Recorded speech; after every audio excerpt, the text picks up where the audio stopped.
Alors on est ici à Genève, à 2 pas de la place des Nations.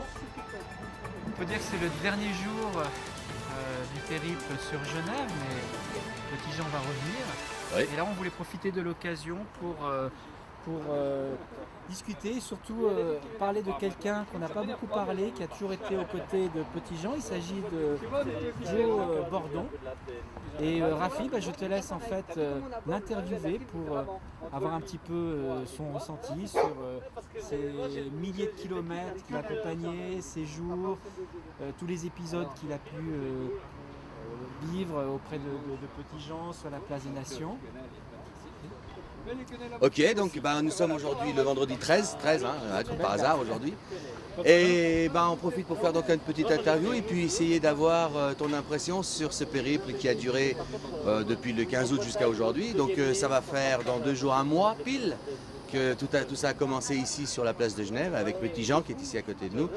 Et puis c'est quand même intéressant de s'arrêter un petit peu sur toi et savoir qui tu es vraiment. Pourquoi tu as fait tout ce périple avec Petit Jean, parce qu'il faut savoir que tu es parti de très loin et que tu as conduit sa Jeep jusqu'au bout, à un certain point de la marche, pour accompagner Petit Jean jusqu'ici. Alors nous, ce qu'on aimerait savoir, c'est qu'est-ce qui t'a motivé à faire ça et aujourd'hui, où est-ce que tu en es dans ta tête et ce que tu en penses? Ce qui m'a motivé, c'est que j'ai rencontré Petit Jean à la manif le 20, je crois. Et on a discuté, on ne se connaissait pas, ni d'Adam ni d'Ève. Et le soir, le dimanche soir, je lui ai mis un message, parce que je savais qu'il partait. Non, le samedi soir, je lui ai mis un message. J'avais fait la route avec lui jusqu'à une dizaine de kilomètres quand on est parti de Charenton. Je suis rentré et le soir, il m'a dit j'ai pas d'hébergement, j'ai pas de chauffeur. Quand tu dis le 20, tu parles de 20 quoi? Juillet. Juillet. On va préciser que c'était avant le 15 août. On est parti moi, je suis parti le 22 avec Petit Jean. Donc il m'a dit j'ai pas de chauffeur. Le lendemain, je l'ai rappelé, il m'a dit j'ai toujours pas de chauffeur. Je lui ai dit bon, moi je suis à la retraite, j'ai rien à faire, je t'accompagne jusqu'au bout.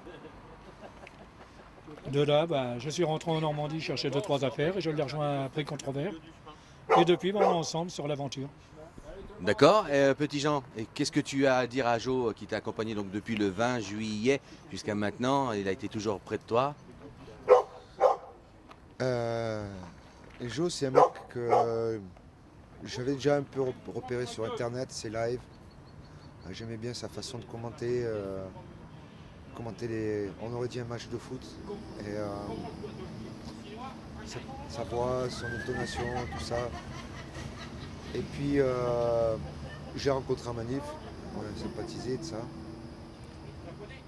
Et puis Jo est intervenu dans la marche blanche des médics au moment où une dame qui devait conduire la Jeep nous a planté, on a pris un jour de retard. Et Jo a dit le soir même, il a dit c'est bon, j'arrive de suite, je vais le faire.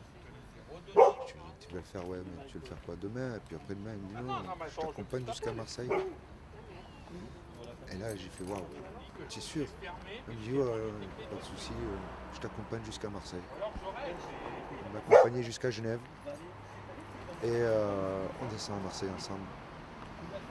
C'est magnifique. Une belle victoire. On a réussi à obtenir une écoute attentive de la part du gouvernement. C'est un bon début. J'espère que ça pourra sauver des médics. Mon but c'était de trouver le moyen qu'ils puissent faire leur devoir, de porter secours aux gens sans être inquiétés par la police. Et c'est donc une marche qui était à la base contre les violences policières sur secouristes. Ce qui a vraiment motivé Jo. Parce qu'il a vraiment un thème de défendre les gens contre les violences de la police. Et actuellement, on va voir. On a rendez-vous dans 15 jours pour plus de nouvelles, pour voir si dans 15 jours ce qui va se passer. Pour l'instant, on a eu une oreille attentive. Le problème, c'est que c'est toujours pareil, l'administration, est-ce que ça va avancer vite? D'autre part, j'avais entendu dire aussi que le gouvernement avait parlé au Sénat à propos des violences policières également. Donc, en fait, même si je n'ai pas été reçu par le président de la République, je vois que le message est passé. La marche blanche a eu son effet. La grève de la faim a été l'outil dévastateur qui les a fait plier. J'avais pas envie d'aller jusqu'à la fin, j'aime trop la vie, mais j'aurais été prêt à le faire. Et même Joe, il avait les consignes de me soutenir jusqu'au bout. Que si je lui dis Joe, ne me laisse pas partir en ambulance, emmerde-les, je sais qu'il m'aurait défendu, il aurait défendu ma volonté de lutter contre les violences policières. Et Joe, c'est un homme au grand cœur. Je n'ai jamais pris la tête vraiment. Et des moments où j'étais fatigué, que j'étais peut-être un peu dur avec toi, mais c'était un défi tellement dur. Il serait intéressant de demander à Joe justement de s'exprimer par rapport à le avant, le pendant et l'après. Donc le avant, c'est quand tu as appris que Petit Jean allait faire cette grève de la faim. Je suppose que ça a dû faire quand même un chamboulement dans ta tête. Le pendant, c'est voir Petit Jean en train de faire sa grève de la faim et le voir s'affaiblir de jour en jour. Et le après, c'est cette délivrance où enfin il a arrêté cette grève de la faim. C'est intéressant. Tu nous donnes ton sentiment et ce que tu as vu, ce que tu as ressenti. Moi, j'ai été franc avec Petit Jean, je lui ai dit ce que je pensais de sa grève de la faim. Donc j'étais pas d'accord, mais bon, j'ai dit si c'est ton souhait, j'irai à l'encontre de ce que tu vas faire. Donc je l'ai laissé faire. S'il avait dû y arriver quelque chose, moi je serais pas intervenu. Malheureusement après. C'était ma volonté. On ne peut pas lui reprocher de. On va dire, c'était une grève de la faim. C'est pas un régime diététique. Hein. Je ne me suis pas privé de bouffer pour perdre quelques kilos que j'avais en trop. Ça m'a fait du bien. Mais arrivé là au niveau où je suis arrivé, j'étais quand même vraiment faible et mon corps commençait à lâcher. Exactement, on peut en témoigner. À un certain moment, tu étais pas mal amoché. On t'a vu très très très faible. On a dû te porter parce que tu traînais les pieds. Tu n'arrivais même plus à avancer droit. Ça, c'est quelque chose qui nous a assez choqué. Je crois que tu l'as vu toi aussi. Tu peux nous en parler? Moi, ça m'a choqué de voir Petit Jean se détruire de jour en jour. Bon, quand on a appris qu'il arrêtait la grève de la faim, moi, j'étais pas sur la place avec lui parce que j'étais rentré chez moi, à l'appartement qu'on m'avait prêté, parce que j'avais un truc à faire. Mais il m'a appelé pour me dire qu'ils avaient gagné, donc j'étais content qu'il arrête sa grève de la faim. C'était un très bon dénouement. On peut peut-être aussi revenir sur cette fameuse marche blanche. On peut supposer qu'il y a eu des bons moments, il y a eu aussi des mauvais moments. Si on ne devait qu'en citer un de bons moments mémorables ou un mauvais moment mémorable, ça serait quoi pour toi, Joe, par exemple? Moi déjà, je remercie tous les gens qui nous ont accueillis tout le long du parcours. Bon, le moment mémorable pour moi, ça a été avec les gens de Pouilly, où on a fait une petite fête jusqu'à 4h du matin en chantant les chansons bourguignonnes. Voilà, là ça a été un des meilleurs moments dans la traversée du désert. Et voilà, je remercie quand même tous les gens qui nous ont accueillis depuis le début et jusqu'à la fin, ceux qui nous ont prêté des appartements, qui nous ont fait confiance, qui nous ont payé à manger, qui nous ont permis de nous laver, de nous nettoyer. Et je remercierai tous ces gens de tout mon cœur. La côte de bœuf de Robert. Et la côte de bœuf de Robert. On remercie donc Robert pour sa côte de bœuf. Toi aussi, tu parles d'un ce moment ou tu as peut-être un autre moment aussi? Ouais. J'ai eu énormément de bons moments. C'est une aventure humaine. Bon, une aventure physique, mais une aventure humaine. Quand je suis parti de Marseille, je me suis dit, mais même avant de partir, je me suis dit, tu es prétentieux, tu vas même pas arriver à Aix-en-Provence, tu ne pourras plus avancer. Et puis, la foi que les gens m'ont donnée au départ, quand je suis parti de Marseille, qui me soutenaient, qui étaient derrière moi, qui criaient médic en colère, ça m'a mis encore plus en colère. Et j'ai dit, il faut que j'y aille, il faut que je remonte qui je suis. Et puis j'ai monté les Alpes d'Haute-Provence, les Alpes, les Hautes-Alpes, la Savoie, la Haute-Savoie. Un enfer. Et plus j'avançais, plus c'était dur, et plus j'avais des soutiens sincères. Je voyais de l'émotion et de l'admiration dans ces gens qui m'ont dit surtout pour nous, ne lâche rien. Et c'est pour vous qu'on n'a rien lâché. Nous, les gens qui ont participé d'une manière ou d'une autre. Et je tiens à remercier tout le monde, même ceux qui n'avaient pas le moyen de se déplacer, comme mon ami Martial qui est sur Facebook. Il est handicapé dans son lit suite à un accident du travail. Et il m'a dit, petit Jean, quand tu bouges dans la France, que tu fais ces photos de paysages, tu me fais voyager. Je voyage avec toi dans la marche blanche grâce à tes photos. C'est énorme, on sait qu'on fait du bien, même si on se torture physiquement, parce que 2000 km c'est pas rien. Si tu sais qu'il y a ces gens-là qui attendent des photos, que tu leur montres des paysages, que tu leur dis regardez où je suis passé, que tu leur montres des gens que tu as rencontrés, et même s'ils ne peuvent pas venir, ils sont quand même de cœur avec nous. Et c'est énorme, on les sent, ils sont là. Moi, en ce qui me concerne, quand tu dis exactement cette histoire de paysage, ça me ramène à une image que j'ai dans ma tête, tout simple. Avant, quand je regardais le guide du routard, j'avais cette image du petit bonhomme comme ça avec un sac à dos, et c'était un dessin. Maintenant, quand je vois le guide du routard, je ne pourrais pas m'empêcher de penser à toi, petit Jean. Ce petit bonhomme avec son petit sac à dos rouge et ses rangers qui marchent tout le long de la route. À chaque fois que je verrai ce guide du routard, je ne pourrais pas m'empêcher de penser à toi qui nous a fait traverser toute la France d'un côté à l'autre et revenir sur tes pas. Ça, c'est pour moi un souvenir qui restera immense. Un autre truc aussi que j'aimerais bien revenir sur votre marche des Midis, qu'il y a eu des bons moments et des mauvais moments. Je suppose que des mauvais moments, vous en avez certainement eu, du genre par exemple, des bons moments, vous avez eu l'accueil et le gîte et le couvert. Mais il y a des moments où je pense que vous aviez eu des difficultés aussi, ça on peut en parler. Ouais, j'ai eu des très mauvais moments. Bon, il m'est arrivé, c'est très rare, mais il m'est arrivé quand même un peu d'avoir des confrontations par la fatigue, par la nervosité, par l'incompréhension de certaines personnes, des petites tensions, des ennuis mécaniques. Les ennuis mécaniques, ça par contre, on en a eu un paquet, même sur le retour. Bon, il y a des gens qui nous ont aidés, qui ont à Solémine, à Troyes. Les gens ils ont bricolé sur la voiture de façon à ce que ça avance, que la marche blanche ne tombe pas en panne de véhicule. Parce qu'ils sentaient que j'irais jusqu'au bout. Et puis puisque j'ai parlé de Troyes, je tiens à saluer mon frère David.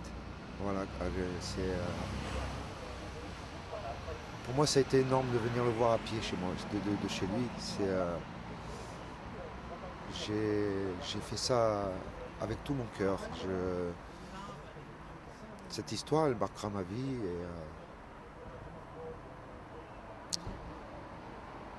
Il ne faut pas oublier tous ces gens qui seront marqués à vie par le gilet jaune. Toutes ces victimes qui ont été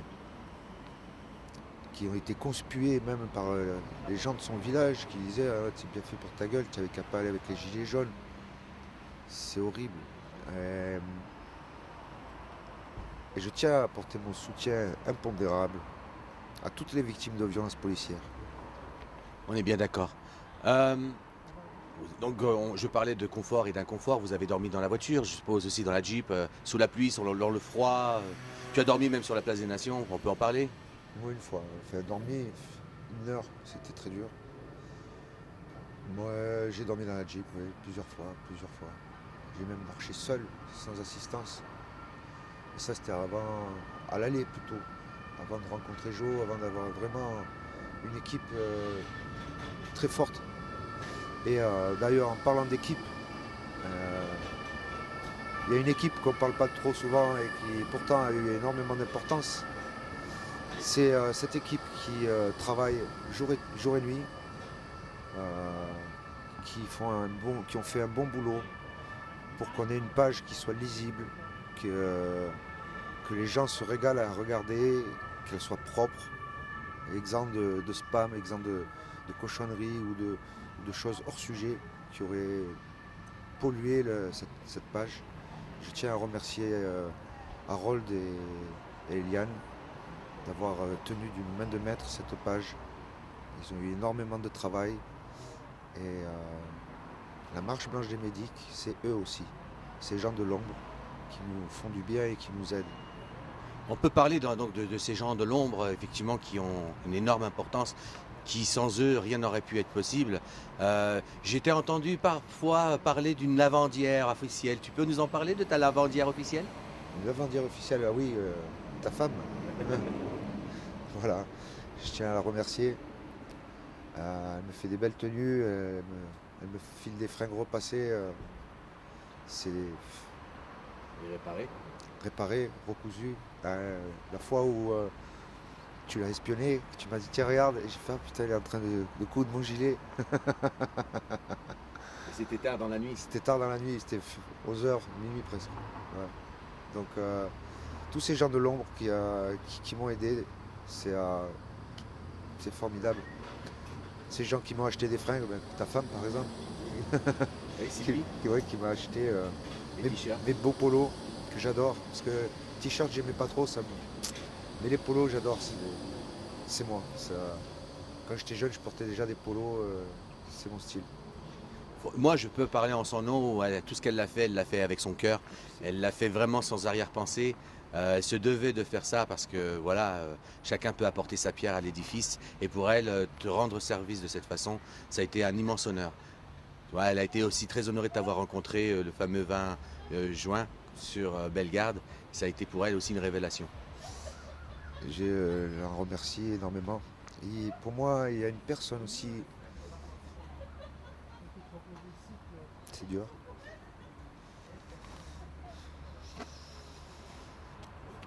Il y a une personne tout proche de mon cœur. Je veux la remercier parce que je trouve que ce qu'elle a fait, c'est énorme. C'est Angela qui a marché depuis Paris. J'ai enlevé l'étiquette que je vais lui donner en souvenir de notre marche.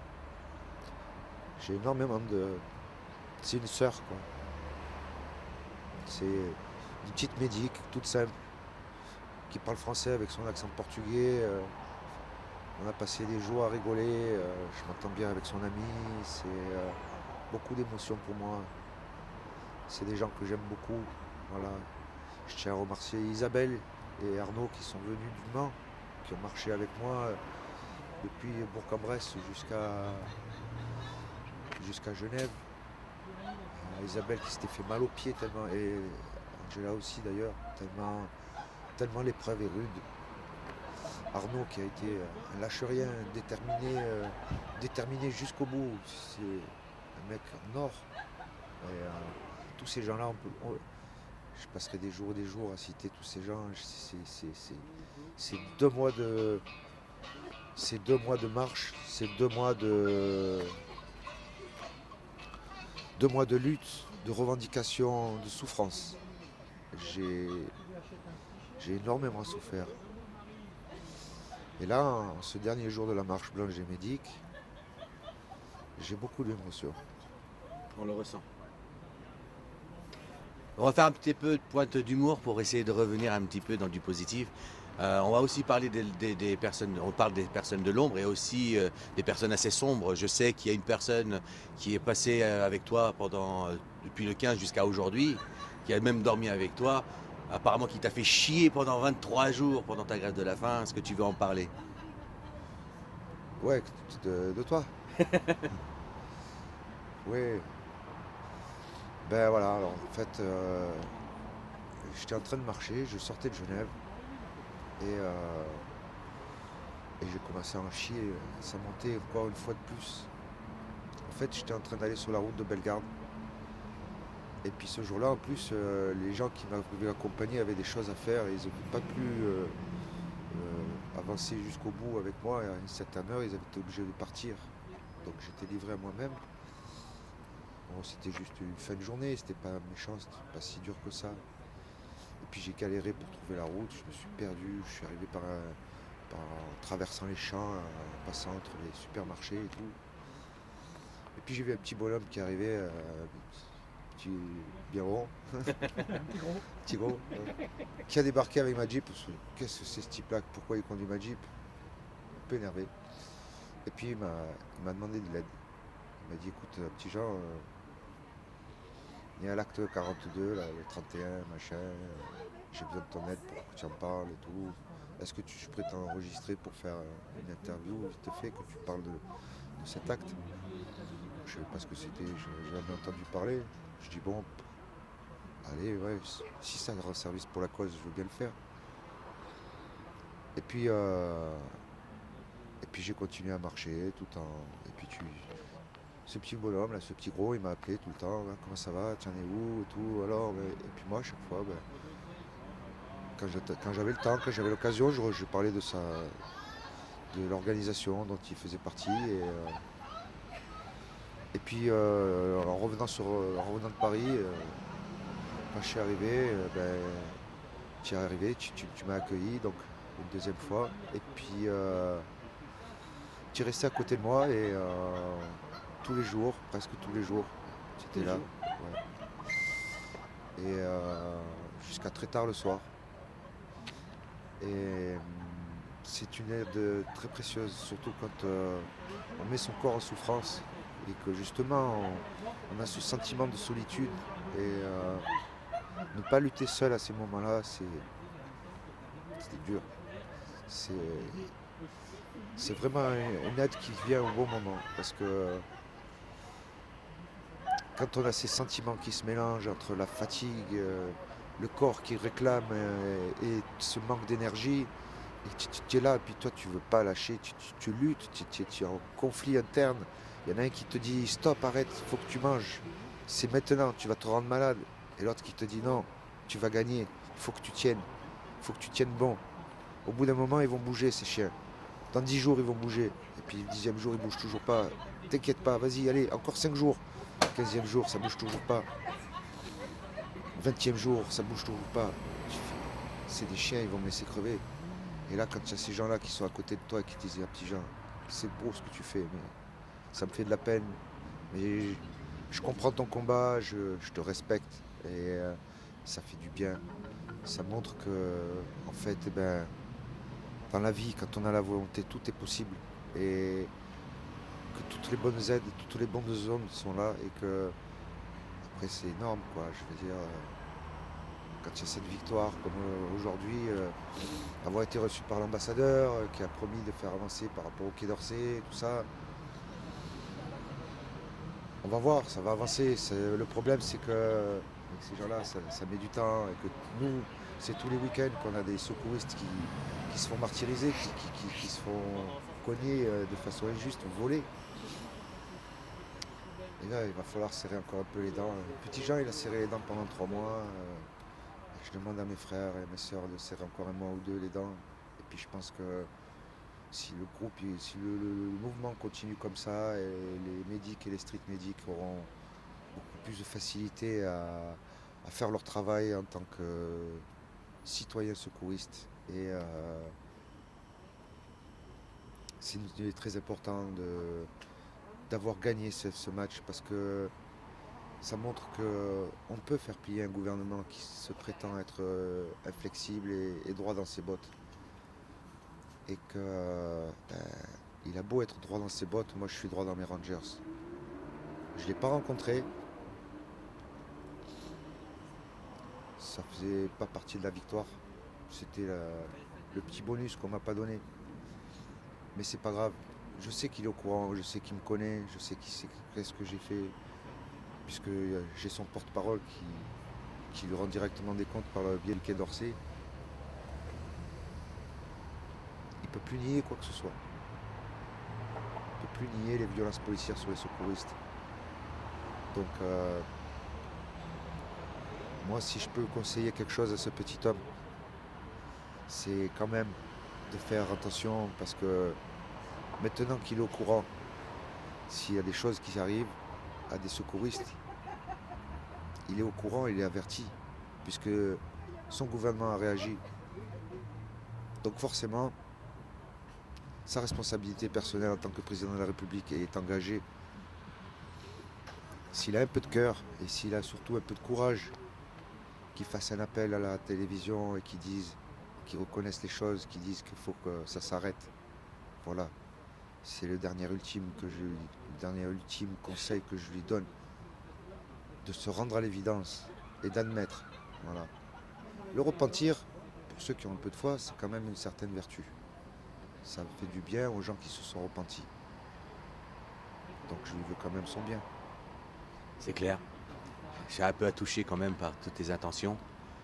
Je voudrais, moi, de mon côté, remercier aussi ma femme, Sylvie, ta lavandière, ta lavandière, parce que c'est formidable aussi tout ce qu'elle a pu me permettre de faire. Un mois pratiquement, je suis resté non-stop avec toi. La patience qu'elle avait de ne pas être avec moi, de supporter mon absence, etc. Ça, c'est énorme. Je la remercie vraiment du fond du cœur de m'avoir permis de vivre cette aventure, d'avoir pu te rencontrer. Et tu aurais pu en vivre un peu plus si tu avais eu la possibilité de venir à Marseille, comme au départ, mais bon, malheureusement, les choses sont comme ça, un autre jour. Comme j'aime à dire, on ne fait pas toujours ce qu'on veut, on fait ce que l'on peut, malheureusement. Mais ça, c'est la charge de revanche. Je tiens vraiment à t'accompagner à un autre moment sur Marseille et visiter ton antre, ton terroir, ta grotte, là où tu es, l'homme des cavernes planqué quelque part à Marseille. Voilà. En tout cas, moi, en mon nom, ce que je voulais te dire, c'est que cette rencontre entre toi et moi, ça a été une rencontre humaine, ça a été une rencontre fraternelle. J'étais toujours appelé mon frère. Est-ce que je le sentais vraiment comme ça? Ça m'a changé aussi dans ma vie. Ça m'a permis de voir certaines choses différentes. Je ne pourrais jamais, comment dire, te remercier assez de toutes les choses que tu m'as apportées. Toutes les façons de voir, la vie de tous les jours, comment la supporter et supporter les autres aussi, parce que ça n'a pas été facile tous les jours. Il y a eu bien sûr des déboires, il y a eu des gens de mauvaise foi, des gens qui sont venus avec de mauvaises intentions, qu'il a fallu supporter, qu'il a fallu canaliser, qu'il a fallu calmer. Encore aujourd'hui, ça n'a pas été facile. Et hier, évidemment. Et J'ai fait mon rôle hier. évidemment, tu as fait ton rôle. Moi, je suis là pour... C'est un message de paix quand même à la base, ce que j'ai lancé. J'ai pas fait 2000 km pour aller chercher un fusil d'assaut et mitrailler tout le monde. J'ai fait quand même 2000 km et puis après, au bout d'un moment que les 2000 km ne donnaient rien, la seule arme qui est quand même violente, bien que pacifiste, c'est de te mettre en danger. C'est une grosse erreur quand on est secouriste de se mettre en danger. Mais j'ai pas eu le choix. C'est le président de la République qui ne m'a pas laissé le choix. J'étais obligé d'en venir là pour obtenir gain de cause parce que notre cause était juste. Et bien, quand ta cause est juste, ça s'appelle le devoir d'abnégation. Tu fais passer la cause avant toi-même. Moi, j'ai pas fait ça pour obtenir quoi que ce soit. De la gratitude, ci, de là, le buzz, aussi. Dans 6 mois, petit Jean. Ouais, petit Jean. Ah ouais, le médic, là, le fou qui avait fait la grève de la faim. Voilà. C'est, les gens, ils auront un peu oublié mon combat. Mais il y a des gens qui vont apprécier les résultats, les fruits de cette longue bataille. Et je tiens à remercier également une personne qu'on ne voit pas souvent, qu'on entend, qui s'appelle David, qui est derrière cette caméra, qui nous filme et qui m'a suivi depuis la sortie de Annecy. Il m'a suivi de partout. Il était là dans des grands moments d'émotion, comme pour l'interview avec mon frère David. Un journaliste qui a du cœur, un journaliste qui a du cran Et qui a beaucoup donné, énormément. qui surtout refuse l'innommable, qui s'investit dans une cause au péril de son propre emploi, il faut le dire. C'est clair. Et un homme de courage qui a l'honnêteté de montrer le vrai, de laisser parler ceux qu'on ne veut pas entendre. Et je tiens à te remercier, David, pour tout ça. Merci. Tu disais que dans 6 mois, on va parler de petits gens. Ouais, le grand fou, non, pas le grand fou, le petit fou qui a fait une grève de la faim. Ah.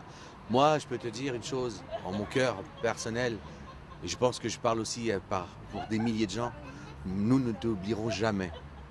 Et moi, je te dis sincèrement de fond de mon cœur, je t'aime, petit Jean.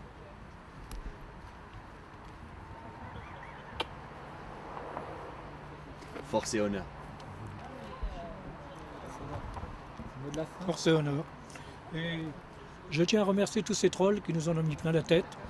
Ils nous ont donné de l'endurance parce que ça nous a permis de tenir. Plus on en prenait dans la gueule, plus ça nous a permis de tenir. Merci les trolls à Macron et merci pour tout. Exactement, et je le dis devant la caméra, ce qui ne tue pas rend plus fort.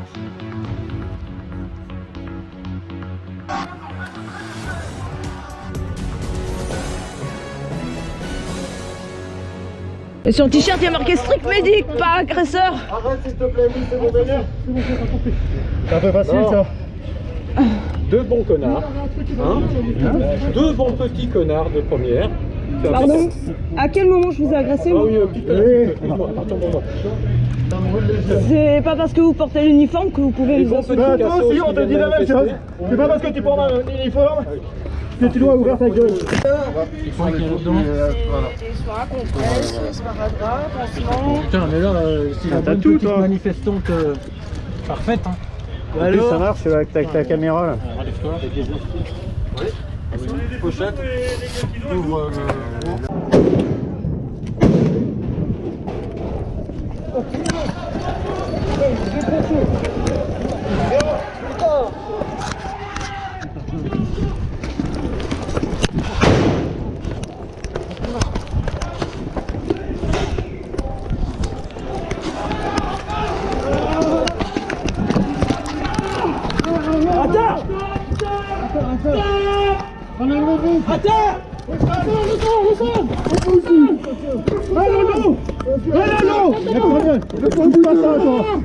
Allez, on en a deux. Elle donne comme ça.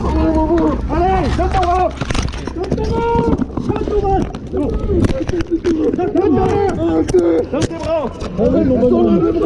Donne tes bras. T'as voulu jouer?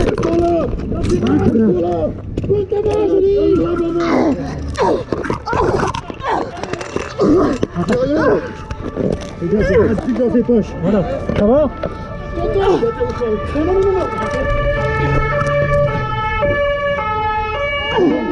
Eh t'es putain. Allez, ça sur lui.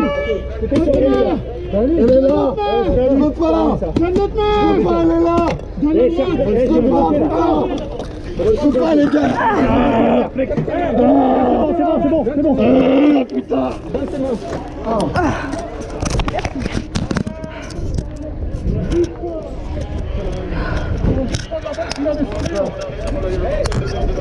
T'as un cerflex ou pas?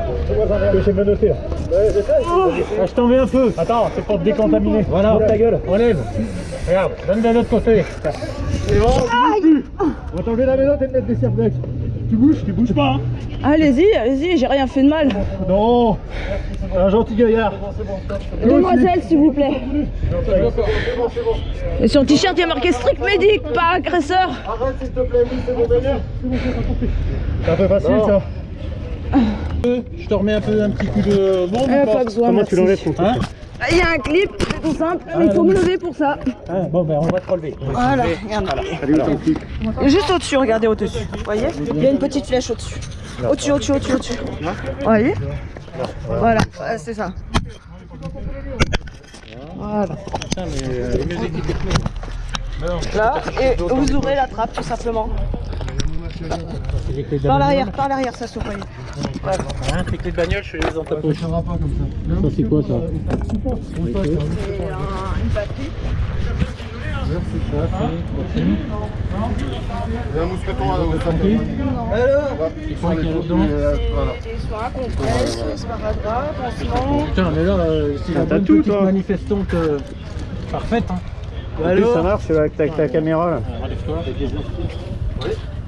Pochette, ouvre